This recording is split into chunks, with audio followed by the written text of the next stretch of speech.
this kind of startup that you've begun effectively inside Walmart. Must have been quite a tricky thing to do. But let's sort of address, I suppose, firstly, what was the inspiration? And then why Austin, Texas? Yeah, so I think we, like a lot of large companies, you struggle to attract really top technology talent. It's hard for anybody anywhere, but sometimes when your headquarters is maybe in Northwest Arkansas, it's especially difficult. So we've got great technologists up there. So we thought, let's look at some alternative locations. We've already got our e-commerce division out in California. They have elements out on the East Coast. Austin really represents the people that live there, also customers, and it's obviously a hotbed for technology. I think most people who are in this industry realize that. So we thought we'll give it a shot, and we'll try that, and it's working out well. So was it was a people-first decision then? It was based on the talent that was in Austin, which must mean the hiring and all that sort of stuff is kind of super important. I suppose I want to talk about that a little bit more in a minute, but first of all, how do you go about, when you are a giant company like Walmart, how do you go about building a startup? How do you even know what that looks like? Yeah, it's tricky. So we really tried to draw on what Austin is kind of known for, which there are a lot of startups in Austin.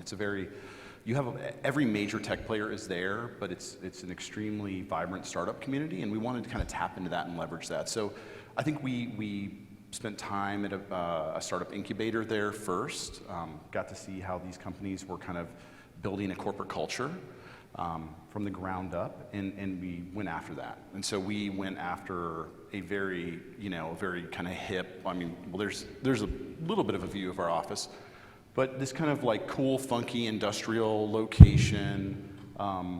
We were really mindful about who we hired.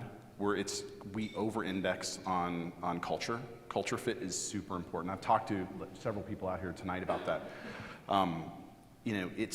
There are plenty of smart people out there, but you can't make up for low EQ, right, with high IQ. And so we really over-index on that, the right kind of people who can deal with ambiguity. That's, when you're this satellite office in the world's largest company, you kind of can get lost. You need to be okay with that. You need to be okay with sort of fending for yourself and finding your own kind of rhythm and being okay with not knowing exactly what's next. What are we going to do tomorrow, right? You need those kind of entrepreneurial type of folks to come in and be all right and kind of carve their own path.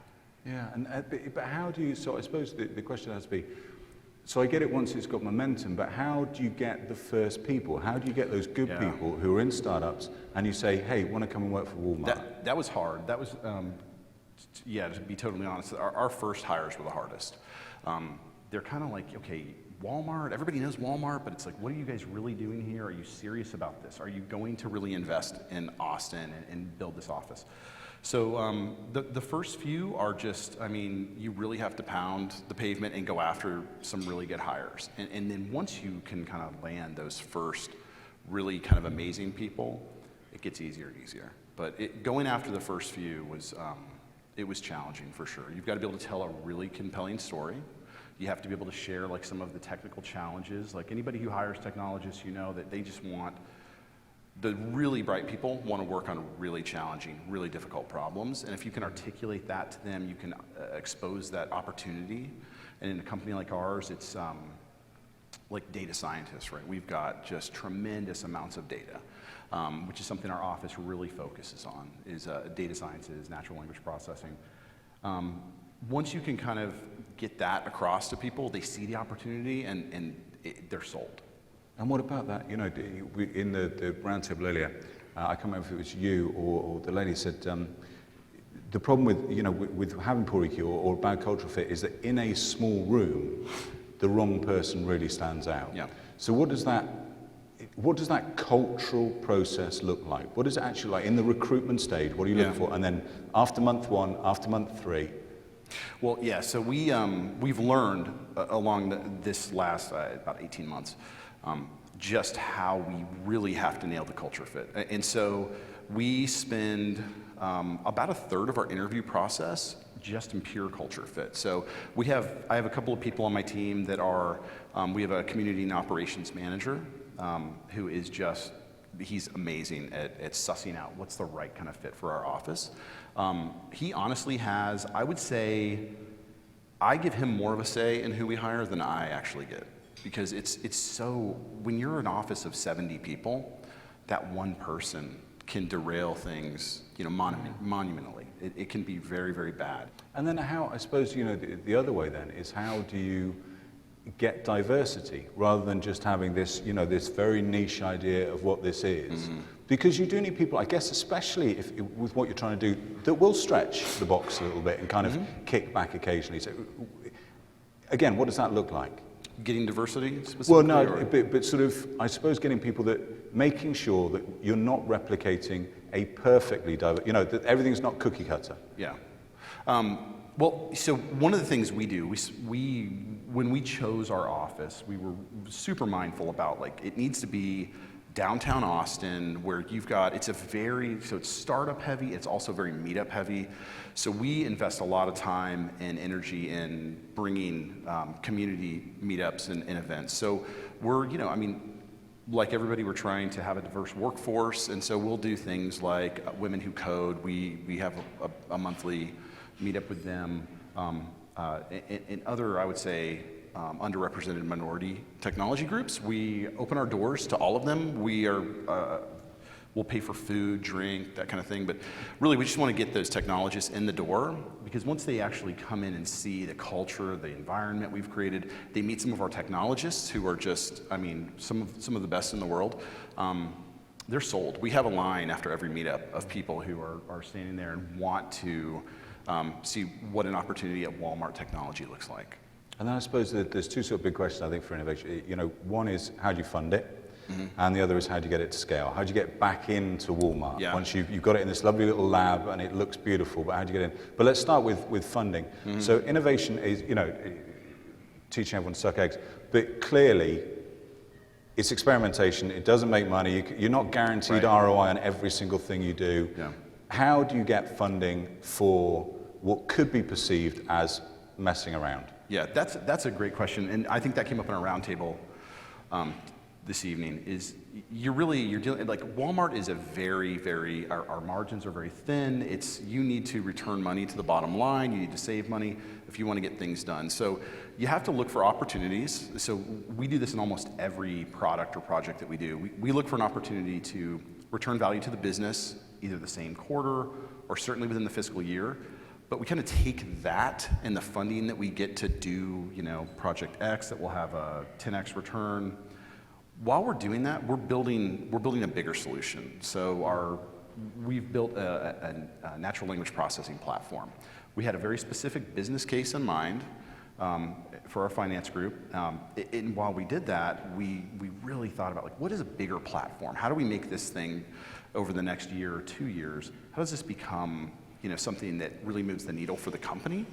And we kind of think about that from a product mindset. So we have product managers who are just very focused on obviously returning value to the business, this year or this quarter, but at the same time, we're not short-sighted in what we build. And so it's incremental like that. And that's across the board. Every product in my office has an immediate return, but we're always thinking about what's the bigger play here for the company. Yeah, I quite like the story of, I can't remember, Jeff Immelt at GE. Now I know Jeff, I believe has left GE and all that sort of stuff, but I quite like when he started an innovation function, internal kind of software development function in GE, he said to the guy, go out, I want you to work with this particular department.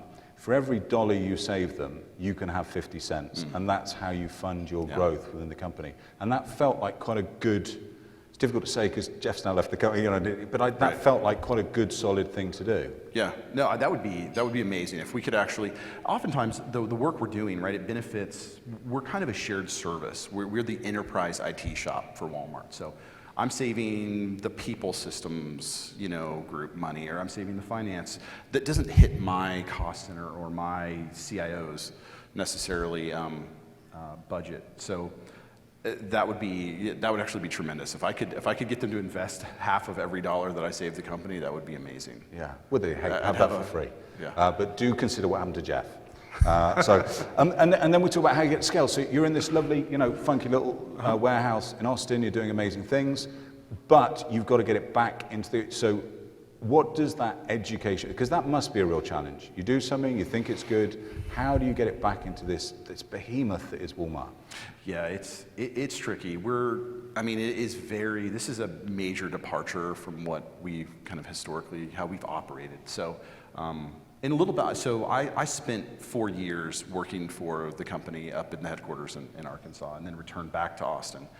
So having a little bit of the knowledge of the inner workings is really helpful, right? So we really need to bring our business stakeholders and people along with us, right? We need to you've got to be super clear on why you're doing what you're doing, what's the value proposition, and while we want to have some R&D type of activities, you've got to have a just super clear business case for doing it, and you bring that back. We spend a lot of time. Austin's a great place to hire talent, but I spend a good amount of time, probably once every 6 weeks, I'm up in Northwest Arkansas meeting with our business stakeholders and the people that are really kind of paying the bills, and make sure that we're not losing sight of what's important to them, and that's what we're delivering on. Okay. And I have a couple more questions for Jason, but clearly this comes to life really and is a lot more useful for you if you have any questions. So do be thinking. I'm going to ask Jason one more question, and then we'll go to you. There is a roving microphone at the back of the stage, so please do have a think and pop your hand up if there's anything you'd like to ask. But the one then I think that I want to sort of talk about, the win. What was the win that got you established? What was the win that turned the stakeholders around and went, this has been a good investment? We've had a couple of things, but the main win, honestly, was probably our CIO and CFO visiting the office and getting a chance to meet the team that they funded and backed, right? So until people actually come and see it, it's just like, there's this funky little office down in Austin, Texas, right? But then, this was a couple of months ago, we actually had the CIO and CFO come through. They were doing recruiting at the University of Texas at Austin, that we recruit heavily out of for our business school, or their business school. They came through and we had a chance to kind of like highlight, here are all the projects, here are all the products. You funded this thing, really we started hiring 10 months ago. And now you have 70 brilliant technologists. You have everything from PhD data scientists to full stack software engineers. And we did kind of just the dog and pony show, brought out all the projects that we're working on. And the CFO especially, when he sees the return on some of these products we're doing with some of our data scientists in the finance space, they were sold. I mean, you're talking at least an order of magnitude on some of these things. The investment is quite small for what it's going to do to the business, but I think that was the big turning point. And since then, we've kind of been fortunate. We've kind of been the darling of our tech community. We need to continue to push, though. It's only going to be as good as the last thing we deliver to the business. Yeah, absolutely, of course. Right, any questions out there? Fair warn. Yes, so can we have sorry, unfortunately, there's a big shiny light. Mm-hmm. Oh, right, apologies, madam. I pointed like that. It turns out there's a gentleman directly behind you. So he'll go, and then we'll go to the lady down here. So in the world of Amazon, what's going to keep Walmart relevant? I mean, what are you guys doing that's going to keep Walmart relevant for the next 20, 30 years? What are the big innovations? That's a great question, right? And a commonly asked question. So I think what you're seeing is we have a massive investment in digital innovation, and honestly, acquisition is a big part of it. So the companies that we've started to acquire to compete there, companies like Moose Jaw, Jet.com is the most famous, but investing in that space, and then really just a general push towards giving customers the ability to shop the way they want to shop. So if you want to drive up and pop your trunk and have your groceries put in the back, do that. If you want us to deliver them, do that. It's getting really serious though about technology. I think that's getting technology. I saw forgive me, I'm opening my computer because I cut and pasted something earlier.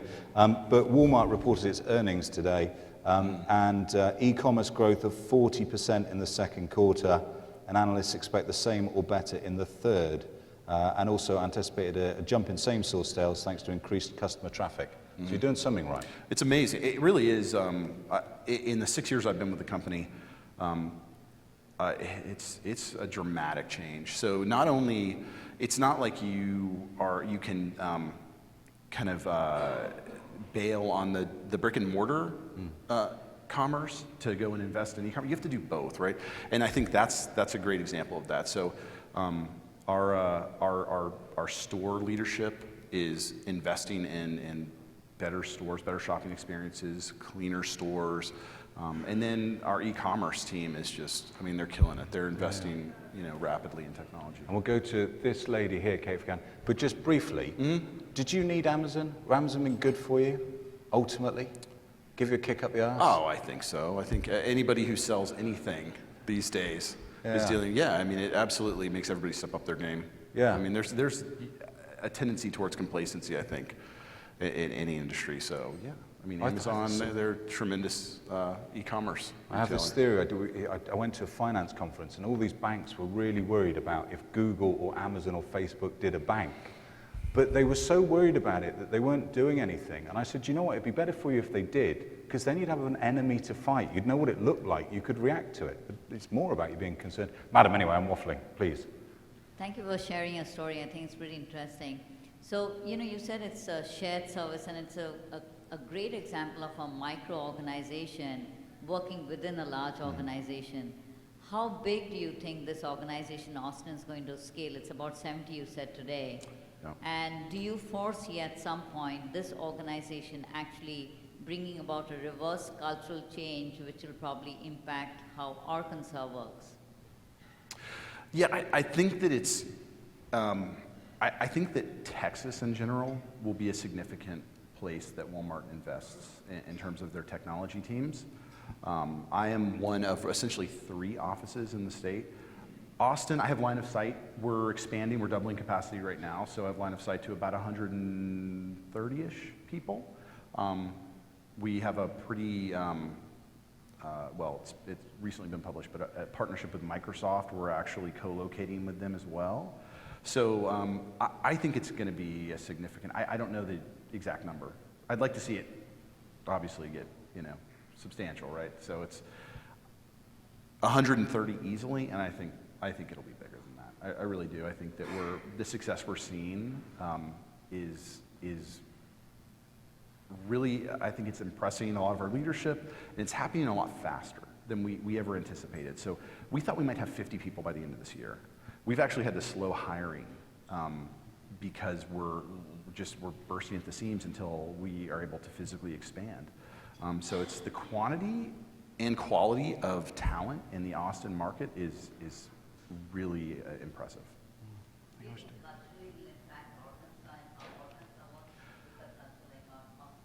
Yeah, we'll never get away from Arkansas, and I don't think we want to. I think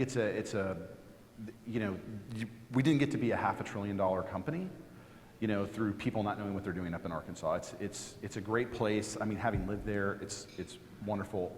We try to we're a startup inside the world's largest company, but we still embrace a lot of the culture that comes out of Arkansas. It's a great place kind of to work and be a part of, and so we're just trying to do something that's unique in Austin and kind of and special there and embracing that startup.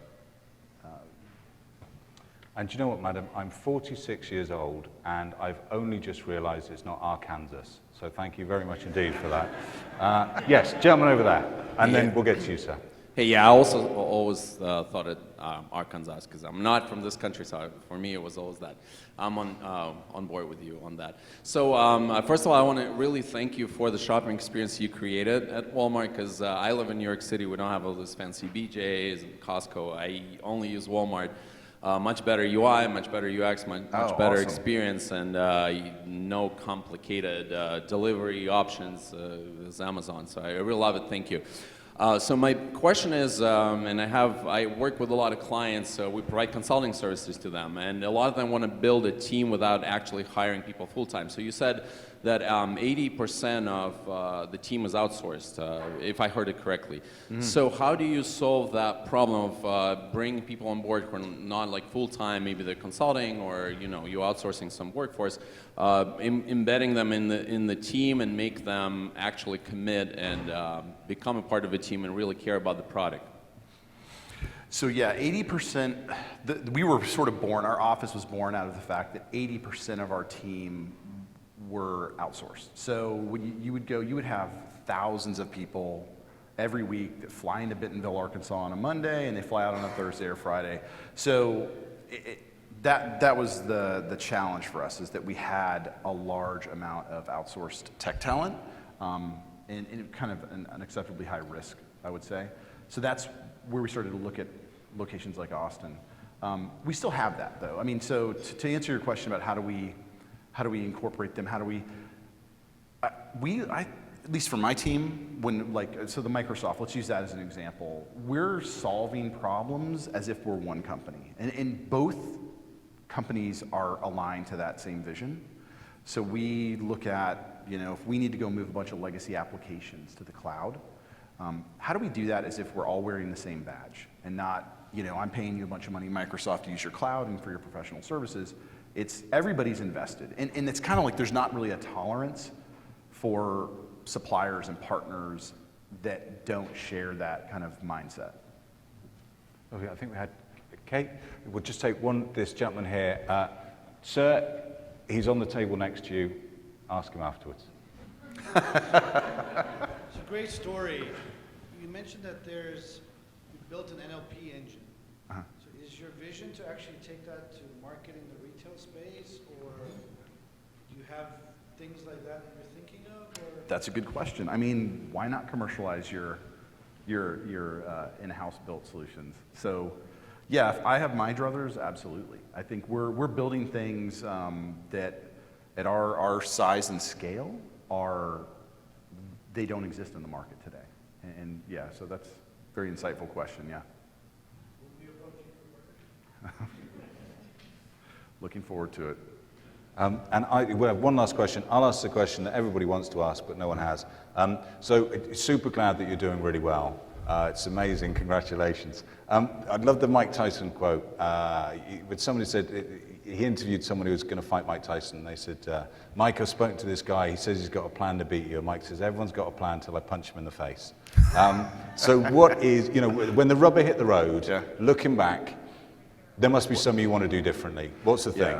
Yeah. So we started this office. I was the only person who had worked for Walmart when we opened the doors. And really, in an organization that size, personal relationships, organizational knowledge, those are huge in getting things done. On a daily basis, I swear I have data scientists in my office going, you know what, I would love to do what you hired me to do. I can't get to the data, right?